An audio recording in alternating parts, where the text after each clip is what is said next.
A major controversy erupted in the United States after Marco Ellis, a former Department of Government Efficiency employee, was exposed for his racist social media history. One of his posts, which stated, "Normalize Indian hate," sparked outrage among Indian Americans and the global community.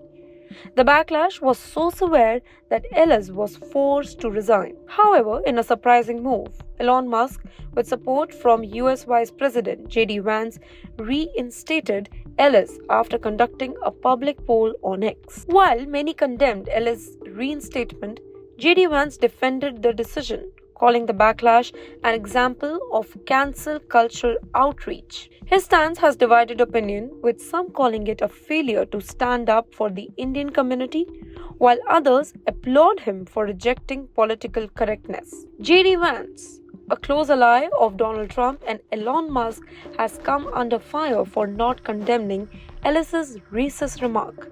Instead of addressing the concern of Indian Americans, he dismissed the backlash as emotional blackmail and victim mentality. He took to X to say that racist troll on the internet, while offensive, don't threaten my kids. You know what does?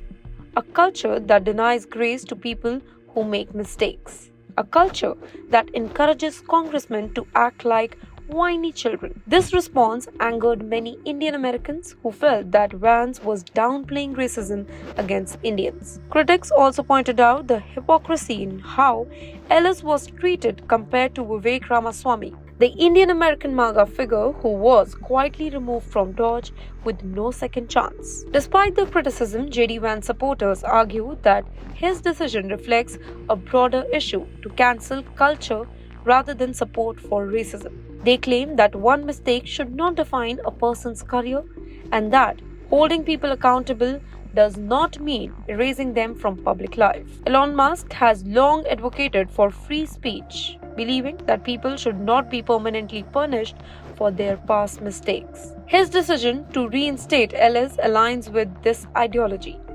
Vance's support in an extension of this belief, signaling a pushback against what conservatives see as the weaponizing of social justice narrative. While the controversy also sheds light on a larger issue within the MAGA movement, the unequal treatment of Indian Americans. While Trump, Musk, and Vance have welcomed Indian origin leaders like Vivek Ramaswamy, their reluctance to condemn anti-India rhetoric creates distrust within the community. Despite this, J.D. Vance has been one of the few political figures actively engaging with Indian Americans.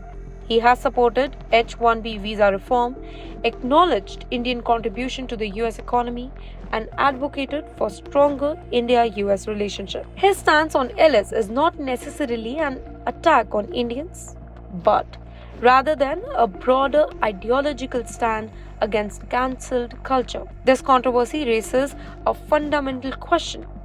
Should individuals be permanently punished for offensive statement, or should they be given a chance to learn and improve? For Indian Americans, the issue is personal.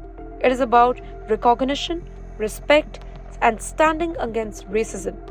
For the conservative figures like Musk and Vance, it is about resisting progressive censorship and defending free speech.